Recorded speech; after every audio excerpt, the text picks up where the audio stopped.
సంతోషించు. దాహం వేస్తే మంచినీళ్లు లోపలికి వెళ్ళక మధ్యలో కన్నం పెట్టి గొట్టం పెడితే ముక్కులోంచి పోసుకుంటున్న వాళ్ళు ఉన్నారు. గుటుక్కు నీళ్లు తాగితే లోపలికి ఎడుతున్నాయి, సంతోషించు. రాత్రి తిని పడుకుంటే పొద్దుడికి కడుపులో పోట్లు వచ్చి జీర్ణం అవ్వక ఏడుస్తున్న వాళ్ళు 1,00,000 మంది ఉన్నారు. తిన్నది గుండ్రాయి అయినా సరే తెల్లారేటప్పటికి జీర్ణం అయిపోతోంది, సంతోషించు. పడుకుంటే నిద్ర పట్టక చారుడు మాత్రలేసుకు పడుకుంటున్న వాళ్ళు ఉన్నారు. తలగడా మీద చెయ్యెట్టుకుని ఇలా పడుకుంటే నిద్ర పడుతోంది. పుస్తకం ఉంటే తప్ప మాట్లాడలేని వాళ్ళు ఉన్నారు. వేదిక ఎక్కి కూర్చుని మాట్లాడడం మొదలు పెడితే గంగా ప్రవాహంలో వస్తోంది, సంతోషించు ఈశ్వరుడి కారుణ్యానికి.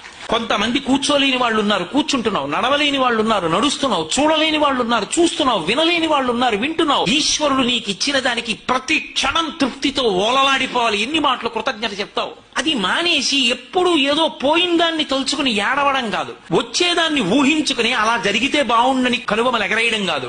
ఇప్పుడు ఇక్కడ నీకు ఈశ్వరుడు వర్తమానంలో ఏమిచ్చాడో దానితో తృప్తిగా ఉండడం అలవాటైతే వాణ్ణి మించిన భాగ్యం